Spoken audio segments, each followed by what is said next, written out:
Magandang hapon Pilipinas at sa buong mundo. Sa ulo ng mga balita.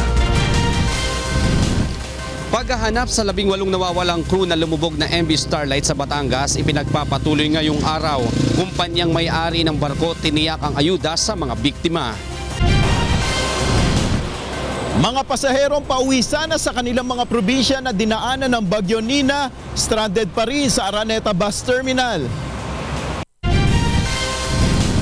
Ilang rehiyon sa Luzon at Eastern Visayas na salanta ng husto ng Bagyong Nina. Bilang ng mga nasawi o nasugatan, patuloy na bineberipika ng National Disaster Risk Reduction and Management Council. Pagdagsa ng mga mabibiktima ng paputok, pinaghahandaan na ng Jose Reyes Memorial Medical Center. Mga mapuputukan, pinayuhang agad na magpa-examine upang makaiwas sa mga komplikasyon. Zero casualty sa mga selebrasyon sa pagpapalit ng taon, target ng Philippine National Police. Mga chief of police na mabibigong marisulta ang mga indiscriminate firing incidents, binalaang tatanggalin sa pwesto. 22 piraso ng diamonds na diskubre ng Bureau of Customs mula sa isang balikbayan box. Kalidad ng mga diamante at halaga nito sinusuri pa.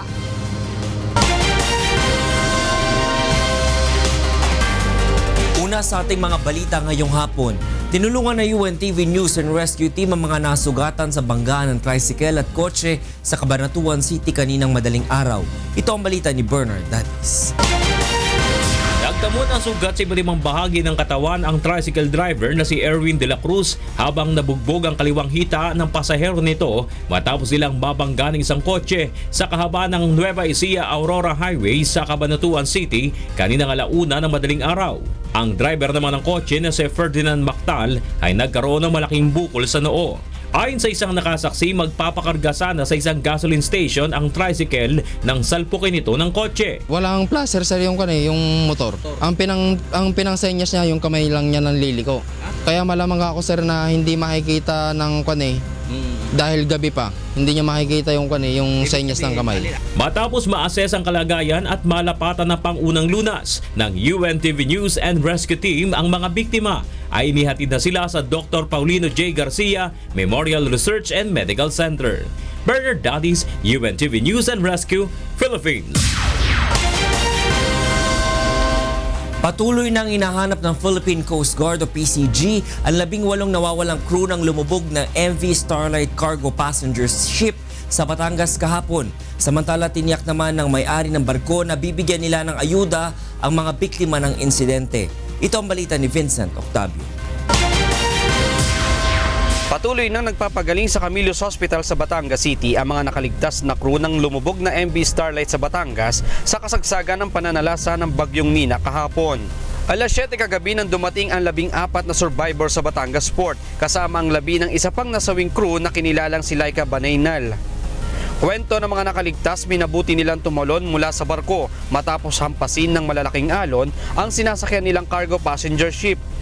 Tiniyak naman ng kumpanya nagmamay-ari ng MV Starlight na sasagutin nila ang gastusin ng mga biktima. Sa ngayon ay patuloy nang nagsasagawa ang Philippine Coast Guard ng search and rescue operation para sa mga nawawalang crew ng lumubog na barko. 4 na PCG vessels ang sumusuyod sa Barangay Corona Tingloy upang hanapin ang 18 nawawalang tripulante. 33 ang sakay ng barko bago ito lumubog. We also issued notice to mariners para sa lahat ng mga vessels flying on the area na para kung sakali may nakita sila to give the information right away sa nearest Philippine Coast Guard station. Binabantayan rin ng PCG ang posibilidad na magkaroon ng oil spill sa pinaglubugan ng barko. We have also alerted our Marine Environmental Protection Unit personnel para kung sakaling may mga oil spill, we could respond immediately. Sir Vincent Octavio, UNTV News and Rescue, Batangas. Nag-iwan naman ng matinding pinsala ang Bagyong Nina sa bahagi ng Calabarzon, Maropa, Bicol at Eastern Visayas regions batay sa nakalap na ulat ng National Disaster Risk Reduction and Management Council o NDRRMC. Wala namang ibinibigay pa na impormasyon ang NDRRMC sa bilang ng mga nasawi o nasaktan dahil patuloy pa nila itong bineberipika. Ito ang balita ni Brian De Paz. Umabot sa 87,059 na pamilya mula sa Calabarzon, Mimaropa, Bicol at Eastern Visayas regions ang lumikas dahil sa pananalasa ng Bagyong Nina. 23,284 na pamilya naman ang nasa 367 evacuation centers batay sa nakalap na ulat ng National Disaster Risk Reduction and Management Council. Marami ring bahay ang nasira, may mga bumagsak na puno, poste ng kuryente at infrastruktura dahil sa malakas na hanging taglay ng bagyo. May ilang tulay pa rin ang hindi madaanan sa Cagayan Valley, ngunit may alternatibong ruta naman na inabiso ang DPWH. Sa ngayon ay wala nang stranded na pasahero sa mga pantalan kasunod ng pagbuti ng lagay ng panahon, habang patuloy na ang clearing operation sa 13 road sectors sa apektadong mga rehiyon. Gayunman, wala pa ring supply ng kuryente ang ilang lalawigan bagaman ginagawa na ito ng paraan ng National Grid Corporation of the Philippines at Department of Energy. Nagkakaroon po tayo ng problema sa supply ng kuryente ay ang mga probinsya ng Catanduanes, Camarines Sur, Quezon, Batangas at ang mainland po ng Marinduque. Dito po sa Marinduque ay inaasahan po na magkakaroon na po ng full restoration po sa December 30 bago po matapos ang taon. Wala pang kumpirmadong bilang ng casualties ang NDRRMC dahil patuloy pa itong biniberipika. 6 or 7 individuals na currently biniverify. Meron po talaga tayong proseso na dinadaan po itong mga reports na ito na pagsisiguro na tama po ang impormasyon. Sa ngayon ay patuloy na ang pamamahagi ng relief packs sa mga biktima ng bagyo, bukod pa sa pangakong ayuda ng pamahalaan. Ayon sa NDRRMC, ang lakas ng Bagyong Nina ay kapareho ng nagdaang Bagyong Glenda noong 2014. Ngunit kakaunti lamang ang naapektuhan dahil sa maagang pagpapatupad ng evacuation. Pero yung Bagyong Glenda po, 2 years ago, 195 casualties po ang naitala natin. Sa tingin ko siguro sa patuloy pa na pagtaas ng antas ng ating paghahanda at sa patuloy ng pakikiisa at suporta ng ating mga kababayan, talagang slowly makakabot na natin itong sinasabi nating zero casualty. Patuloy ang pagkalap ng impormasyon ng NDRRMC para sa kabuang halaga ng pinsala sa infrastruktura at agrikultura matapos ang pananalasa ng Bagyong Nina. Brian De Paz, UNTV News and Rescue, Camp Aguinaldo. Stranded pa rin sa Araneta Bus Terminal sa Cubao ang maraming pasahero na plano sanang umuwi sa mga probinsyang dinaanan ng Bagyong Nina. Ito ang balita ni Nel Maribohok. Dismayado ang maraming biyahero sa Araneta Bus Terminal dahil hanggang ngayon ay bigo pa rin silang makauwi sa kanilang mga probinsya, lalo na ang mga patungong Bicol Region.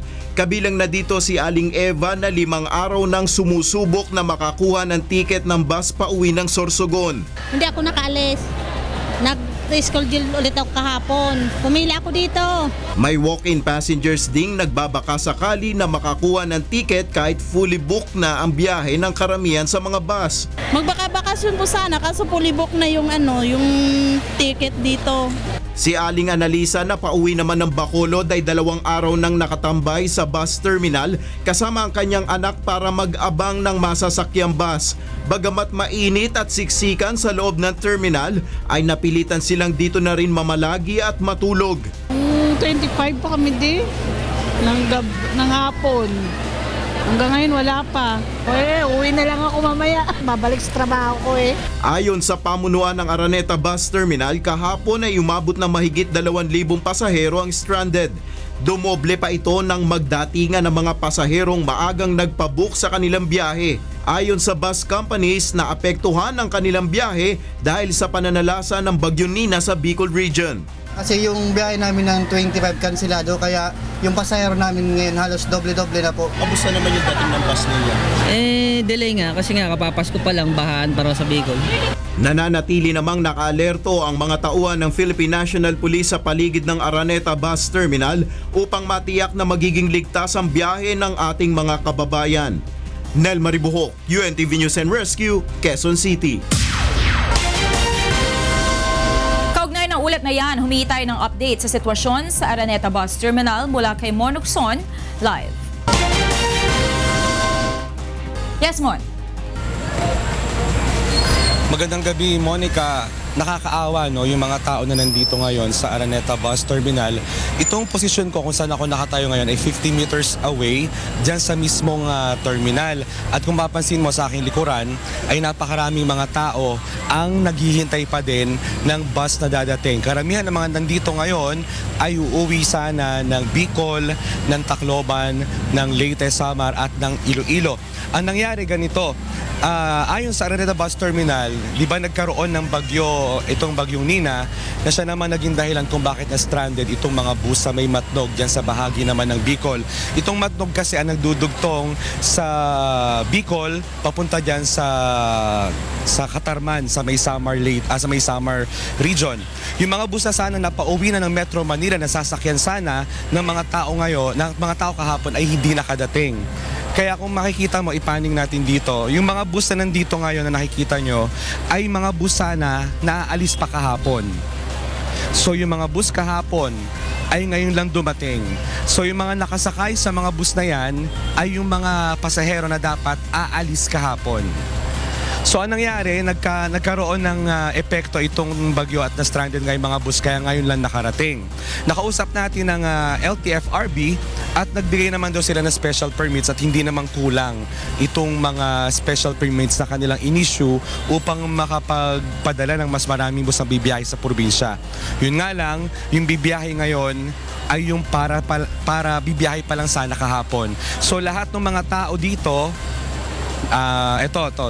yung mga tao yung mga maleta nila, nakaupo na sila sa tabi mismo ng kalsada, dumadaan itong mga sasakyan, may mga bata, kaninang tanghali pa daw sila nandito, sobrang init at hindi na sila kasya doon sa loob.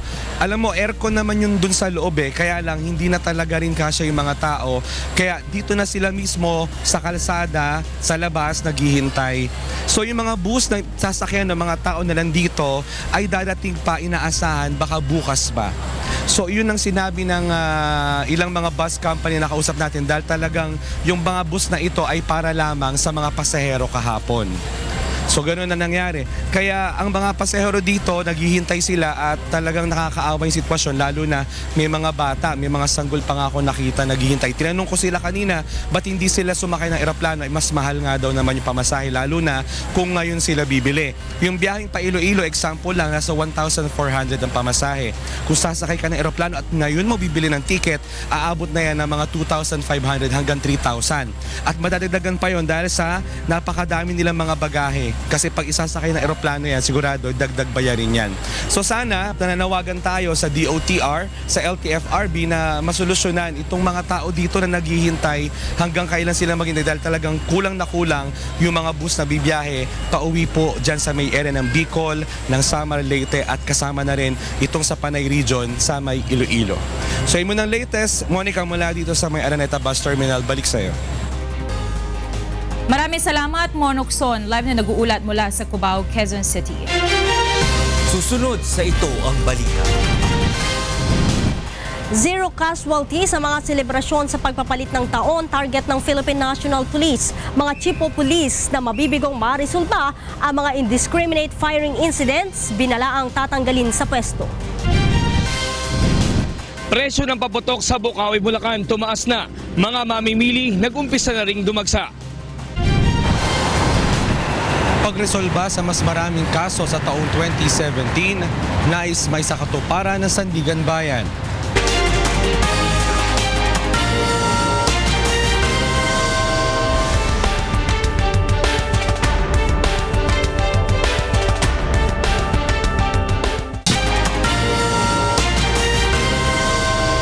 Mayroon nang naitalang 70 firecracker-related injuries ang Department of Health o DOH mula nang ililunsad ang Iwas Paputok campaign noong December 22.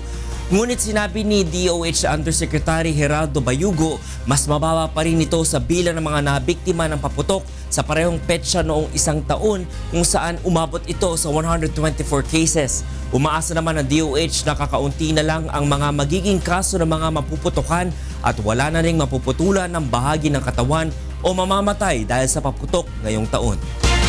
Samantala, pinaghahandaan na ng Jose R. Reyes Memorial Medical Center ang pagdagsa ng mga mabibiktima ng paputok kasabay ng pagpapalit ng taon. Samantala, nagpaalala rin ng mga doktor sa publiko na agad na magpasuri kapag naputukan upang makaiwas sa panganib na maaaring idulot nito.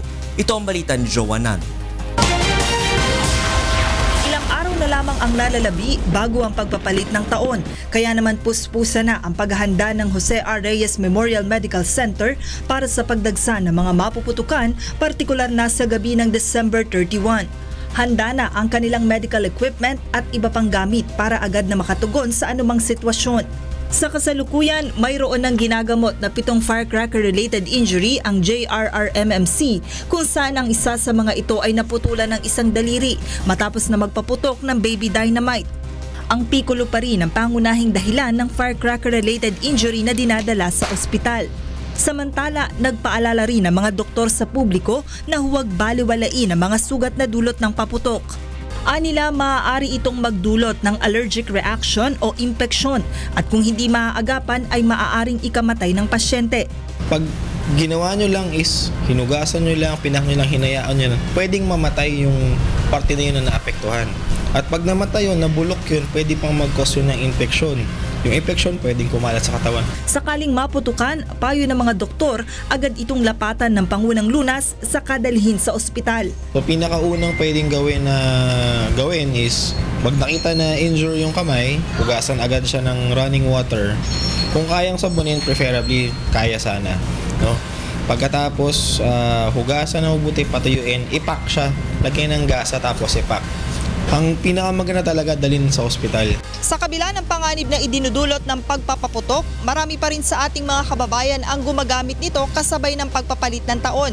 Kaya naman patuloy ang paalala ng Department of Health sa publiko na iwasan na ang paggamit nito at sa halip ay manood na lamang ng mga public fireworks display o di naman kaya ay gumamit ng mga alternatibong pampaingay. Joanna Nano, UNTV News and Rescue, Manila. Target ng Philippine National Police o PNP ang zero casualty sa pagsasagawa ng mga selebrasyon sa pagpapalit ng taon sa bansa. Mahigpit rin ang bilin ni PNP Chief Ronald De La Rosa sa mga pulis laban sa indiscriminate firing. Ito ang balita ni Leia Ilagan. Kinansila na ng pamunuan ng Philippine National Police ang leave ng mga pulis upang mahigpit na magbantay sa kanilang mga lugar. Nangangahulugan ito na dapat ay naka-duty ang lahat ng pulis maging ang mga nasa admin office mula December 31 ng 5 p.m. hanggang January 31, 5 a.m. sa pagpapalit ng taon. Ayon kay PNP Chief Police Director General Ronald Bato de la Rosa, layunin nito na makamit ang zero casualty target ng PNP sa mga selebrasyon para sa papasok na taong 2017. Nagbanta din ang PNP Chief na aalisin sa pwesto ang mga Chief of Police na mabibigong resolbahin ang insidente ng indiscriminate firing sa kanilang mga nasasakupan. Death caused by illegal discharge of firearms and indiscriminate firing wherein suspects are not arrested within 24 hours shall be a ground for the immediate relief of the Chief of Police. Utos pa ni General Bato sa mga pulis, katukin ang bahay ng mga nagpaputok ng baril at puwersahan itong pasukin kung ayaw silang pagbuksan ng pinto. Pag kayo'y nakarinig ng putok sa loob ng isang pamamahay, please magresponde kayo, puntahan ninyo, katukin ninyo yung pamamahay or yung compound. Dapat you are in proper uniform and meron kayong patrol car na kasama. If they refuse entry, break in. I-break in ninyo. Kailangan narinig mo yung putok galing sa loob. Kailangan aksyonan ninyo yan. Apila rin ng general sa publiko, makipagtulungan sa PNP at isumbong ang mga gumamit ng baril sa mga kasiyahan. Nagbabala rin siya sa trigger-happy policemen na sasampahan sila ng grave misconduct at tatanggalin sa serbisyo. Leia Ilagan, UNTV News and Rescue, Camp Crame. Sa ibang balita, dumadagsa na sa Bukawi, Bulacan ang mga mamimili ng paputok sa kabila ng pagtaas ng presyo ng mga ito ilang araw bago ang mga selebrasyon sa pagpapalit ng taon. Ito ang balita ni Nestor Torres. Nagsisimula ng dumadagsa sa Bukawi, Bulacan ang mga mamimili ng paputok ilang araw bago ang pagpapalit ng taon. Karamihan sa mga ito ay bumiyahe galing sa Metro Manila at uuwi sa kanilang mga probinsya para magbakasyon. Talagang dumadagsa na mamimili sapagkat simula kagabi hanggang ngayong umaga hindi pa ako natutulog. Dahil sa mataas na demand, nagtaas na rin ng presyo ang ilang firecracker vendor. Ang 100 peraso ng Tweeties ay 350 pesos na ang presyo mula sa dating 300. 700 pesos naman ang 2,000 rounds ng paputok na sawa, habang 1,050 ang 3,000 rounds. Ang presyo naman ng luces ay tumaas ng 10 piso mula sa dating 25. Ayon sa mga vendor, tumaas ang presyo dahil kaunti ang kanilang supply ngayon, bunsod ng ipinatupad na work stoppage order ng DOLE.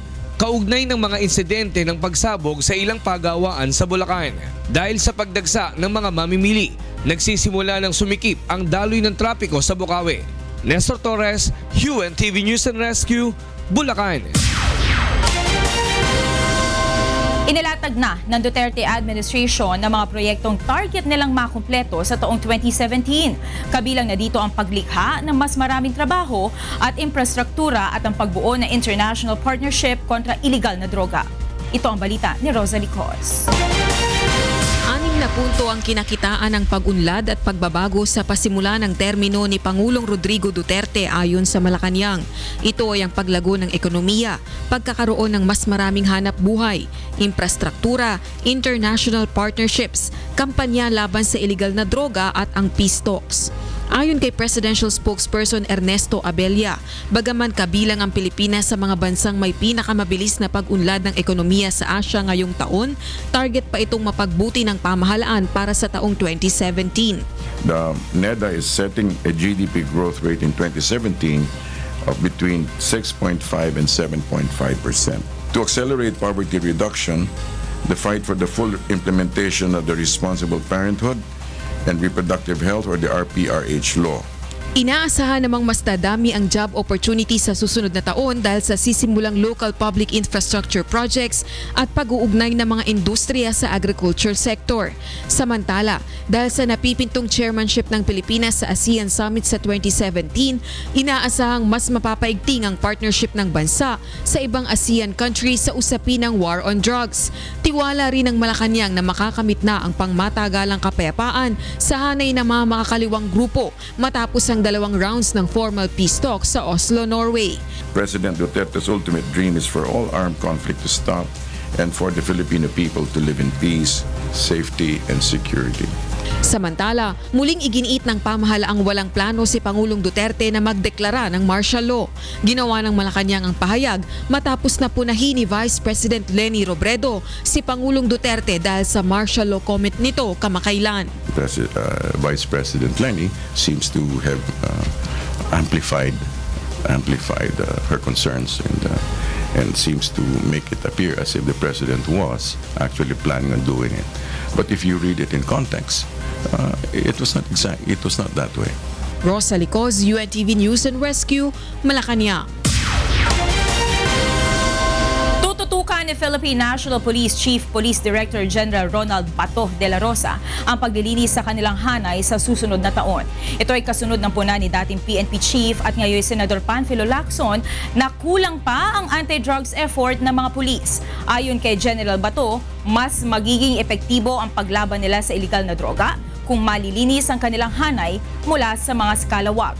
Samantala ay pinagmalaki ng PNP na naabot nila ang mahigit 70% sa target na 1.8 million drug surrenderers sa ilalim ng kampanya kontra iligal na droga. Nais naman ng Sandigan Bayan na maresolba ang mas maraming kaso sa pagpasok ng taong 2017. Partikular sa mga kasong target bigyang resolusyon ay ang pork barrel scam at ang Coco Levy Fund scam. Ito ang balita ni Monokson. Kumpara noong 2015, mas maraming naresolbang kaso ang Sandigan Bayan ngayong taon. Kabilang na dito ang ilang mga criminal cases at paglabag sa Anti-Graft and Corrupt Practices Act. At sa pagpasok ng 2017, target ng Anti-Graft Court na mabigyan ng resolusyon ang mas marami pang pending na kaso, gaya ng umano'y maanumalyang paggamit sa Priority Development Assistance Fund o pork barrel scam, pati na ang Coco Levy Fund scam na 40 taon nang nakabinbin sa korte. Sa ngayon ay 8 civil case ang nakahain sa Sandigan Bayan at 2 sa mga ito ang naresolve na with finality ng Korte Suprema. But the other cases gumagalaw naman, and hopefully it will proceed as fast as it can. Kasi yan ang ano namin ngayon is to really proceed with dispatch with all these cases, especially the old ones. Sa ulat ng Sandigan Bayan Judicial Records Division, ngayong taon, naitala ang pinakamataas na bilang ng pending cases na umaabot na sa 4,042 dahil sa dami ng mga inihaing kaso ng Office of the Ombudsman. Kabuuang 3,733 cases ang naihain ng Ombudsman sa Anti-Graft Court mula nang ma-appoint sa pwesto si former Supreme Court Justice Conchita Carpio Morales noong 2001. Karamihan sa mga ito ay criminal cases, paglabag sa Anti-Graft and Corrupt Practices Act, malversation at paglabag sa iba't ibang presidential decree. Mon Hokson, UNTV News and Rescue, Sandigan Bayan.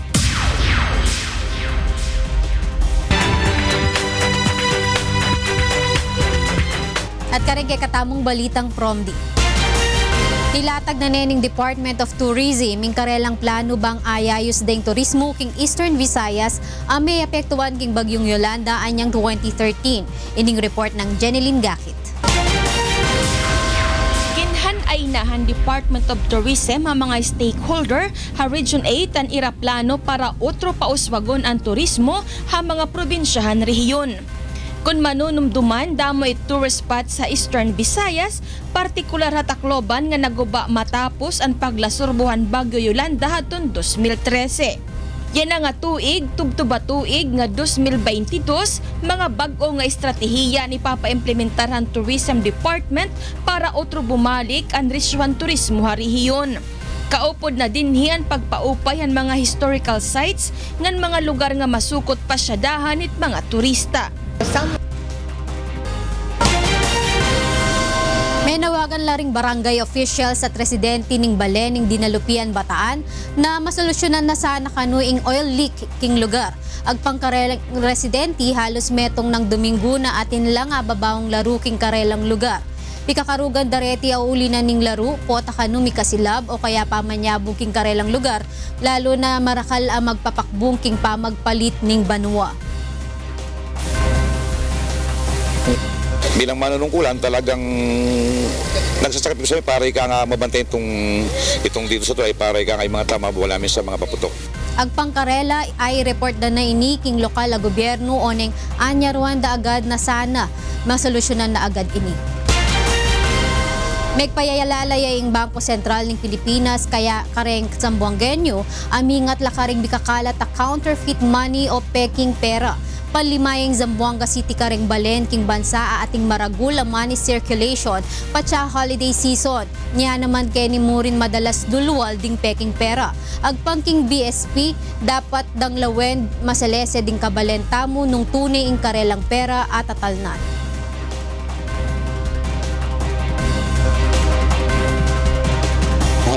Kung sinong nagdala sa amin ng peke, kinuha na yung address yung kung saan galing kanino. Mayroon kami mga intelligence na pupunta sa mga bahay-bahay ganyan. Pupuntahan yan saan. At yan yung kaya katamong balita, iba't king niyayaliwang lugar king kaya katamong bansa. Ako Ifrima sa Longga Gloria, Mayap Avenue.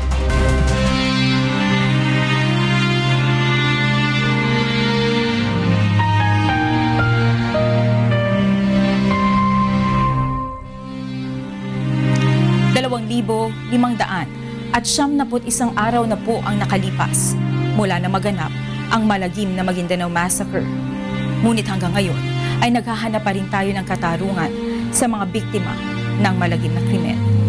At sa tila madilim na hinaharap ng kaso, hindi po bibitiw ang UNTV sa labang ito hanggang makamit ang katarungan, hindi lamang para sa aming 4 na kasamahan, kundi sa lahat ng mga biktima ng karumal-dumal na pamamaslang. Susunod sa ito ang balita. 22 piraso ng diamonds na diskubre ng Bureau of Customs mula sa isang balikbayan box. Kalidad ng mga diamante at halaga nito sinusuri pa. 25 personalidad na umano'y sangkot sa 900 million Malampaya Fund scam pinakakasuhan na ng Ombudsman.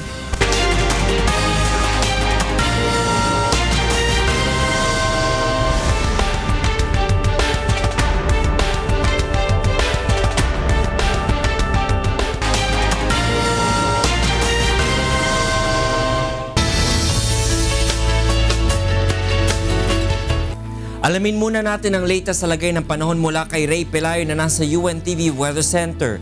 Ray, nakalayo na ba ang bagyong si Nina? Magandang gabi, Tony Regit sa ating mga kasambahay. Nasa West Philippines na nga itong bagyong si Nina at ito'y humina at ayon sa Pag-asa, maaaring sa mga oras na ito, early tonight ay maaaring lumabas nito ng Philippine Area of Responsibility. At sa ngayon wala na mga panibagong bagyo o LPA na namataan ng Pag-asa na maaaring makaapekto pa sa ating bansa, Tony Reg. Sige Ray, bigyan mo na ang kabuuan lagay ng panahon sa Magdamag. Narito po maglagay ng panahon sa mga susunod na oras. Ito nga pong bagyong si Nina, wala ng direktang epekto sa ating bansa. Nasa distansyang 545 kilometers sa may west po ng port area. At sa mga oras pong ito ay maaaring lumabas na po ito ng Philippine Area of Responsibility. Yun pong amihan ng northeast monsoon ay nakaka-apekto naman sa may area ng northern Luzon. Sa forecast po ng Pag-asa, mayroon pong mahinang mga pagulan sa area po ng Cagayan Valley at may mga pagambon sa Ilocos Region and Cordillera. Sa Metro Manila at nalabing bahagi naman ng Luzon ay makakaranas po dyan ng isolated rain showers and thunderstorms, lalo na po yung western o eastern section. Sa Science Garden sa Quezon City, maaari pong umabot sa 32 degrees Celsius ang maximum temperature bukas, gayon din sa may area ng Puerto Princesa. Sa Tuigaraw 30 and Baguio, 15 to 23 degrees Celsius. Partly cloudy to cloudy skies din ang may area ng Visayas at makakaranas din po ng mga pagulan, pagkidlat at pagkulog, lalo na po yung area ng Samar at Leyte. Yung pong Iloilo City, Metro Cebu and dyan po sa may area ng Tacloban, maaari pong umabot sa 31 degrees Celsius ang maximum temperature bukas. Samantalang ang Davao o ang Mindanao ay makakaranas po dyan ng magandang lagay ng panahon, pero may mga tsansa pa rin na sa Caraga Region ay magkakaroon po dyan ng mga pagulan, pagkidlat at pagkulog. Sa Cagayan de Oro City, maaari pong umabot sa 31 degrees Celsius ang maximum temperature bukas. Metro Davao 32 and Zamboanga City hanggang 33 degrees Celsius. Samantala ang atin pong sunrise 6:19 AM at tinawag pong sunset 5:35 PM. Yan ang ating ulat panahon. Umulan man po tumaraw, huwag natin kalilimutang pasalamatan ang Diyos na lumala. Balik po sa inyo. Maraming salamat Ray Pelayo mula sa UNTV Weather Center. Sa ibang balita, pinakakasuhan na ng Ombudsman ang lahat ng mga sangkot sa 900 million pesos na Malampaya Fund scam. Ito ang balita ni Rosa Licos. Nakakita ng probable cause ang Office of the Ombudsman upang pakasuhan ng 25 personalidad na umano'y sangkot sa 900 million Malampaya Fund scam. Ilan sa mga pinakakasuhan ay sina dating DBM Secretary Rolando Andaya Jr., Undersecretary Mario Relampagos at dating DAR Secretary Naser Pangandaman. Kabilang rin sa pinakakasuhan si Ruby Tuason, Janet Lim Napoles, Jo Cristina Napoles, James Christopher Napoles at Reynald Lim. Ayon sa Office of the Ombudsman, nagsabwatan umano ang ilang opisyal ng Department of Budget and Management, Department of Agrarian Reform sa mga bogus NGO upang iligal na mailipat ang 900 million na Malampaya Fund noong 2009. Sinabi rin na ang malaking pondo ng Malampaya ay napunta sa mga peking NGO na kontrolado ni Janet Lim Napoles. Pineke umano ni Napoles sa mga pirma at gumawa ng mga peking request letters para sa financial assistance. Ang 900 million na pondo ng Malampaya ay nakalaan sana sa relief operation, rehabilitation at reconstruction ng mga lugar na nasalanta ng bagyong Ondoy at Pepeng. Subalit ayon sa investigasyon, walang nakarating na anumang relief at agricultural packages sa mga tao. Nilinaw naman ni Ombudsman Conchita Carpio Morales kung bakit kasama sa pinakakasuhan si Ruby Tuason bagamat nabigyan ito ng immunity noon. She had immunity in the PDAF case against Senator Enrile, but she was not given immunity in this case. Ayon sa investigasyon, inamin ni Tuaso na nakakuha siya ng mahigit 242 million pesos na kickback sa naturang pondo sa pakikipagsabuatan kay Napoles. Samantala, dinismiss naman ang ombudsman ang mga reklamo laban kay dating Pangulong Gloria Macapagal Arroyo dahil sa kakulangan ng ebidensya. Subalit hindi ito nangangahulugan na ligtas na ang dating Pangulo sa kaso dahil patuloy ang kanilang investigasyon. As of now, we still have to determine if there's a nexus in the commission of the scam between Mrs. Arroyo or between Santos or anyone for that matter. Lahat ng 25 respondent ay mahaharap sa 2 kaso ng plunder, 97 counts ng graft at 97 count ng malversation through falsification of documents. Rosa Licoz, UNTV News and Rescue, Philippines. Sa kabila ng mga kontrobersiyang hinarap ng administrasyon ngayong taon, naniniwalang Malacanang na mahihirapan ang mga grupo nagpaplanong mapatalsik sa pwesto si Pangulong Rodrigo Duterte. Nagbabalik si Rosa Licoz. 180 araw na si Pangulong Rodrigo Duterte sa pwesto. Ngunit ngayon pa lang may mga napapaulat ng umano'y ouster plot laban sa kanya. Pinakabago dito ang sinasabing blueprint ng operasyon ng isang dating envoy ng Estados Unidos sa Pilipinas. Gayunman, kumpiyansa ang palasyo na mahihirapang magtagumpay ang sinumang nagpaplanong mapaalis sa pwesto ang Pangulo. Ayon kay Presidential Spokesperson Ernesto Abella, walang matibay na batayan ng sinuman upang sabihin na hindi na nararapat manatili sa pwesto si Pangulong Duterte. The President continues to enjoy the trust of the people, and the people on the ground apparently appreciate what he's doing. So again, let me just say, samantala, muli ring dumipensa ang Malacanang sa mga pumupuna sa anti-drug war ng pamahalaan. Anila, maituturing ang tagumpay ang kampanyang ito dahil natukoy ang mga personalidad na sangkot sa drug operation at kung gaano na kalala ang problema. The fact that he is able to identify at least 4,000 to 5,000 people in government who are actually involved in the drug trade in one way or another, that is already significant. Rosa Licoz, UNTV News and Rescue, Malacanang. Kasalukuyan nang sinusuri ng Bureau of Customs o BOC ang kalidad at halaga ng 22 diamante na nadiskubre sa isang balikbayan box. Ito ang balita ni Aiko Miguel.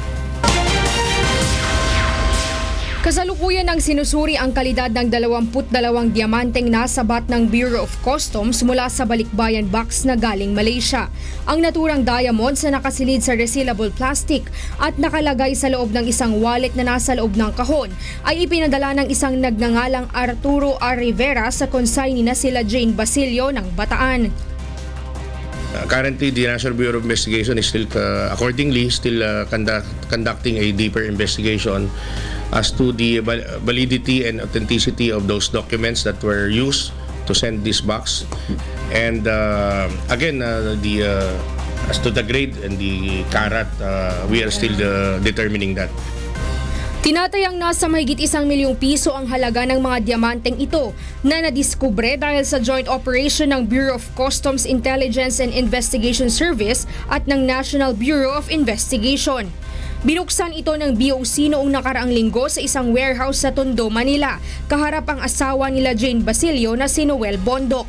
Ayon sa BOC, bagamat may pribilehyo ang mga OFW na magpadala ng balikbayan box na naglalaman ng mga gamit na nagkakahalaga ng hanggang 150,000 pesos nang walang babayarang buwis, may mga ilan pa rin na tila inaabuso ito. Sa ngayon ay nakikipag-ugnayan na rin ng BOC sa Malaysian government dahil base rin sa intelligence report na natanggap ng NBI, ang naturang mga diamante ay nakaw.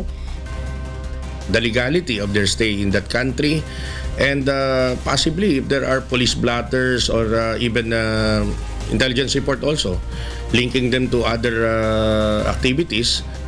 Kasalukuyan ring hawak ng BOC ang balikbayan box at mga laman nito sa ilalim ng warrant of seizure and detention.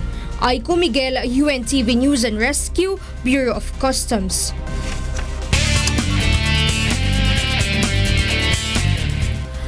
Tatlong lalaki ang nasawi sa magkakahiwalay na insidente ng pamamaril sa Caloocan City kagabi. Ito ang balita ni Bernard Dadis. Mabilis na rumisponde ang Caloocan City Police sa sumbong ng isang concerned citizen na umano'y talamak na bentahan ng shabu sa barangay 118. Bunsod nito, 2 hinihinalang drug dealer ang nabaril habang 3 pa ang naaresto sa loob ng isang bahay na hinihinalang ginagawang drug den. Na-recover sa mga suspect ang 38 caliber na baril, improvised shotgun o sumpak at mga sachet ng hinihinalang shabu. Samantala, patay na ang isang lalaki nang matagpuan sa C4 Road, Barangay 8, pasado 1 ng madaling araw. Walang pagkakakilanlan ang biktima na nakabalot ang ulo at nakatali ng masking tape ang mga kamay. Nagkalat naman sa lugar ang mga basyo ng bala ng baril. Iniimbestigahan pa ng mga otoridad ang pangyayari. Kaninang madaling araw din ay isa pang biktima ng pamamaril ang natagpuan sa 9th Avenue, Barangay 102 sa Caloocan. Kinilala itong si Ryan De Guzman, 24 anyos. Ayon sa ina ng biktima, nakaalita ng kanyang anak ang magulang ng kaibigan nitong babae at pinagbantaan pa ito bago ang insidente. Plano naman ng magulang ni De Guzman na magsampa ng reklamo sa tinutukoy na suspect. Bernard Dadis, UNTV News and Rescue, Philippines.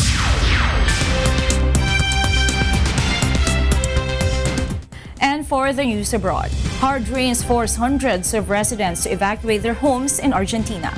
Efren Castillo reports. Al menos 650 personas han sido evacuadas de sus hogares y 2 son desaparecidos en medio de inundaciones en Argentina Oriental y Central. Las inundaciones del fin de semana afectan áreas en las provincias de Santa Fe, Córdoba y Buenos Aires. En Santa Fe, las 2 situaciones más críticas están en los pueblos de María Teresa y Álvarez. En todo, algunas 200 personas fueron evacuadas por las autoridades, pero desde el agua se está descendiendo rápidamente. Algunas familias están regresando a sus hogares. En la provincia de Buenos Aires, algunas 400 personas fueron evacuadas y 2 están desaparecidas después de la tormenta que ha golpeado la zona el lunes, según las autoridades. Los municipios que ha golpeado más duro son Pergamino, Ramallo, Colón, Arrecifes, Rojas, Salto, San Nicolás, Florentino Ameghino y General Villegas. En la provincia de Córdoba, la ciudad mayormente afectada es Jovita, donde familias se fueron evacuadas. Estamos viendo una solución por el tema que, bueno, como ven, estamos todos inundados, estamos todos bajo agua. ¿Cómo está tu casa? Metro 50 de agua, más o menos adentro. Esto fue de golpe. Por eso esta vez perdimos todo. Las autoridades provinciales han ofrecido bienes básicos y asistencia económica a ciertos residentes locales. Efren Castillo, UNTV Noticias y Rescate, América Latina. Meanwhile, in Colombia, aviation authorities said that errors by the pilot, airline, and Bolivian regulators are to blame for a plane crash that killed 71 people last month, including most of Brazil's Chapecoense soccer team. The plane, operated by Bolivia-based charter company Lamia, crashed on a wooded hillside near Medellin because the pilot allegedly failed to refuel en route and report engine failures. The plane was also found to be over its weight limit by nearly 400 kilograms and was not certified to fly at the altitude at which the journey took place. Criminal charges have also been brought against Lamia co-owner Marco Antonio Rocha Benegas and air traffic controller Celia Castedo, who fled Bolivia after the crash. Lo importante que señalar es que la causa del accidente fue el agotamiento del combustible. Programación de un vuelo en una ruta bajo la cual la cantidad de combustible y su autonomía del equipo Avro RJ85 no era la adecuada, ni era de acuerdo a las tablas de rendimiento, no era el vuelo ni estaba capacitado para realizarse. And in the U.S., a giant sinkhole formed underneath a house in Fraser, Michigan on Saturday, forcing families to evacuate the neighborhood. Signs of damage could be seen to the bottom half of the house's exterior brick wall as the house slowly settled into the hollow ground underneath its foundation. 22 families, including the owners of the damaged home, were ordered to leave out of concern that the ground beneath the house and surrounding properties could give way any moment. Officials believe a huge pipe or drain caused the formation of the sinkhole 50 feet beneath the surface.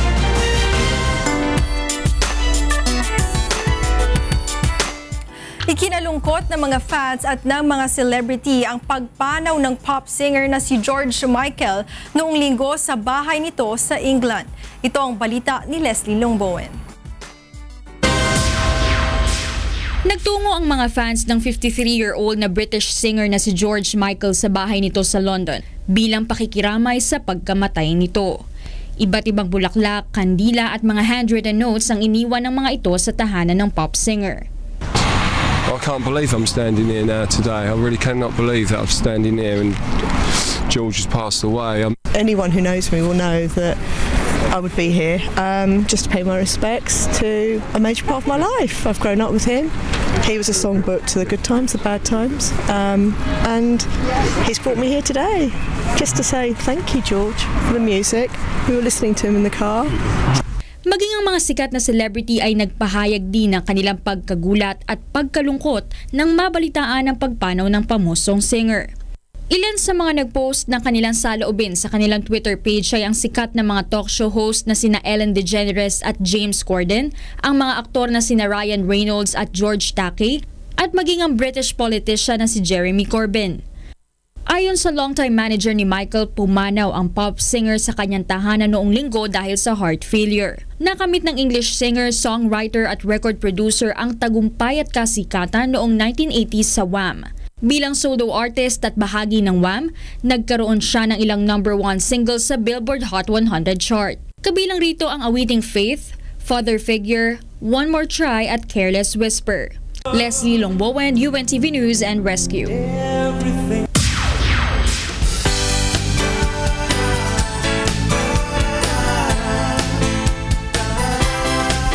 Patuloy po ang Members Church of God International at UNTV sa pagsasagawa ng blood donation drive sa Singapore. Ito ang balita ni Robert Navoa. Naging advokasya na ng Members Church of God International sa Singapore sa pakikiisa ng Singapore Red Cross ang magsagawa ng blood donation drives tuwing ikatlong buwan. Mula 2008, ang MCGI Singapore ay umani na ng 4 Merit Award at isang Gold Award bilang aktibong blood mobile organizer. Sa ngayon, ang grupo ay nakapagbigay ng kabuuang 480 bags ng dugo sa taong ito. MCGI is really helping to save the lives of patients in the community. But it's also setting a firm and strong example for other churches, religious organizations, community groups and corporate organizations about how much good they can do to impact the lives of patients in Singapore.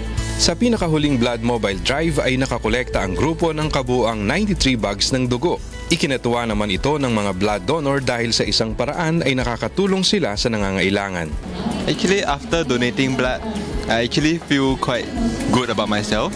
We can save up to 3 lives, and in a way, we are prolonging life and supporting life, and I think as human beings, that's one of the most noble things that we can do.